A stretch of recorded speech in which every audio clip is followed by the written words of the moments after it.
श्री चंद्रशेखर आजाद। धन्यवाद सभापति जी। आज हम संविधान की गौरवशाली यात्रा पे जो 75 साल की बात कर रहे हैं, ये इनका काम है मेरा नहीं। माइक। धन्यवाद सभापति जी। आगे सर, आगे आगे। आज हम संविधान की गौरवशाली यात्रा पे बात करने के लिए चर्चा कर रहे हैं। कल से ये चर्चा चल रही है सर। मैंने बहुत सारे दोनों पक्ष के और जितने भी हमारे मेंबर हैं सुना सर, उनको बड़े बड़े नेता हैं सर। इसके भाग 1 में लिखा हुआ है India that is Bharat, Hindustan नहीं लिखा हुआ है सर। लेकिन सारे नेता संविधान पे चर्चा कर रहे हैं, लेकिन हिंदुस्तान ही कहेंगे, भारत कहने की हिम्मत नहीं जुटा पा रहे हैं। ये बड़ा सवाल है सर कि क्या संविधान के हिसाब से बात रखी जा रही है। मैं धन्यवाद दूंगा फूले साहू बाबा साहब अम्बेडकर को और मेरे नेता मान्यवर साहब श्री काशीराम को। 25 नवंबर 1949 को संविधान को सौंपते हुए डॉक्टर बाबा साहब अम्बेडकर ने कहा था कि 26 जनवरी 1950 को हम विरोधाभास भरे जीवन में प्रवेश करने जा रहे हैं। राजनीतिक जीवन में तो हमारे पास समानता होगी, लेकिन सामाजिक और आर्थिक जीवन में असमानता होगी। क्या ये चुनौती आज 75 साल बाद दूर हुई है? भारत ने 26 जनवरी 1950 को संविधान लागू होने के साथ खुद को एक संप्रभु लोकतांत्रिक और गणतांत्रिक राज्य होने का ऐलान किया। लेकिन सर उस समय संविधान की स्थिति ये थी कि जैसे गांव का कोई आदमी, मैं 50 की बात कर रहा हूं, वो 50 साल पहले शहर में आ जाता और बड़े लोगों की महफिल में चला जाता, उस जहां वो खाना खा रहे हो, और वो टेबल पे नैपकिन को खा के जो है कि कहता कि ये तो फीका, क्योंकि वो जानता ही नहीं था, वो समझता नहीं था संविधान को, संविधान है क्या। संविधान उसके लिए महज दस्तावेज था। ये जिम्मेदारी थी राजनीतिक दलों पे कि वो संविधान को व्यवहार में लेके आते। और इसके इतने सारे आर्टिकल हैं, अगर इनको व्यवहार में लाया जाता तो मुझे लगता कि आज देश बहुत बदल गया होता। बाबा साहब ने कहा था कि लोकतंत्र भारतीय भूमि का केवल ऊपरी पोशाक है। उनके अनुसार यहाँ की संस्कृति अनिवार्य तौर पर लोकतांत्रिक है। भारत जैसे गरीब और गैर बराबरी वाले देश में संविधान के जरिए छुआछूत खत्म करना, वंचितों के लिए सकारात्मक उपाय करना, सभी वयस्कों के लिए मतदान का अधिकार देना और सबके लिए सम्मान अधिकार तय करना, ये बहुत बड़ी उपलब्धि थी सर।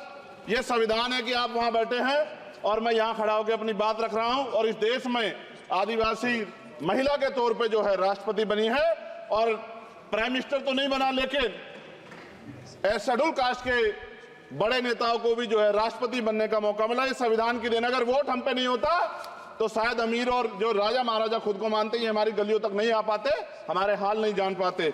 आजादी का मतलब सर सिर्फ अधिकार पाना भर नहीं है, इसके लिए हमारे संविधान में सरकार और नागरिकों के अधिकारों के साथ साथ उनके कर्तव्यों का विस्तार से उल्लेख किया गया है। बाबा साहब ने संविधान सभा में दिए गए भाषण में कहा था कि स्वतंत्रता आनंद का विषय है, पर अब हमें अपनी जिम्मेदारियों पर भी ध्यान देना होगा। संविधान ने सुनिश्चित किया कि रानी के पेट से राजा जन्म नहीं लेगा, वोट से नेता तैयार होगा। आर्थिक बराबरी के लिए सरकार क्या कर रही है? गरीब और गरीब हो रहा है और अमीर हो रहा है।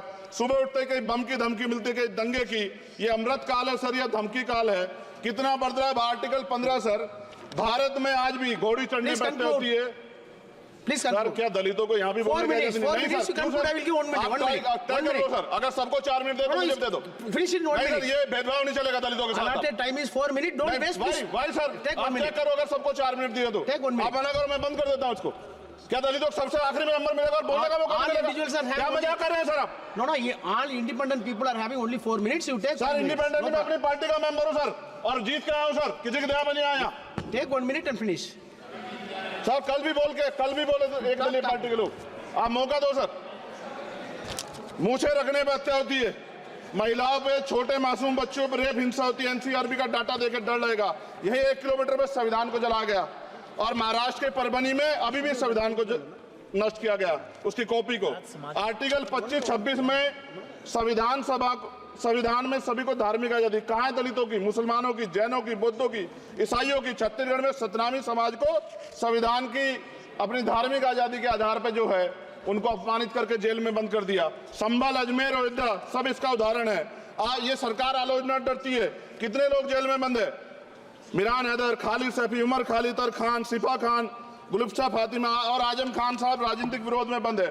सरकार यहाँ बैठी है, सरकार सामाजिक न्याय की बात करती है। बताए कितने दलित मुख्यमंत्री बना रखे हैं आपने? 13 ज्यादा सरकार स्टेट में सरकार है। कितनी महिला मुख्यमंत्री है? आपकी सरकार ने सुप्रीम कोर्ट के आदेश के बाद रिजर्वेशन प्रमोशन में जारी नहीं किया, और ओबीसी को पॉलिटिकल रिजर्वेशन आप देंगे नहीं देंगे, आप बताने का काम करें।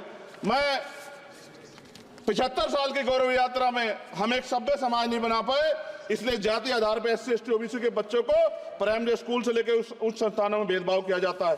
सरकार निरंकुश हो गई, कोई बुलडोजर से कार्रवाई करता है। कल मंत्री जी ने कहा हमने राष्ट्रीय पिछड़ा वर्ग आयोग बनाया, 69 शिक्षक भर्ती में उसकी सिफारिशों को नहीं माना। EWS के जरिए आपने संविधान पे आरक्षण के प्रावधान पे हमला किया। 1 मिनट में खत्म कर रहा हूं सर।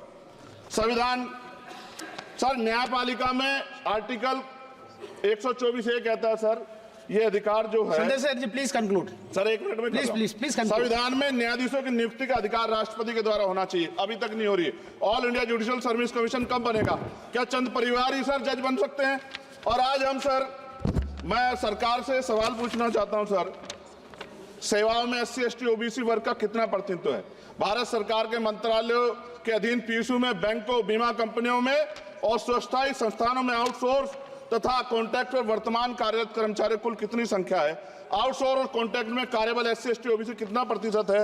निजी क्षेत्रों में कार्यरत कर्मचारी उनके SC ST OBC की वर्ग लाभ। सर खत्म कर, लास्ट पॉइंट सर मैं फिर स्पष्ट तौर पर कह रहा हूं सर, यहां बैठे SC और OBC के मेंबर से कह रहा हूं सर, उनको सामाजिक जिम्मेदारी का ध्यान भी रखना चाहिए। पार्टी के प्रति वफादारी के साथ साथ अपने वर्गों के प्रति ईमानदारी भी रखनी चाहिए। ईमानदारी नहीं होगी तो इन वर्गों का भला नहीं हो सकता, और हमें बहुत सरकारों से उम्मीद नहीं है। बहुत बहुत धन्यवाद सर। Thank you.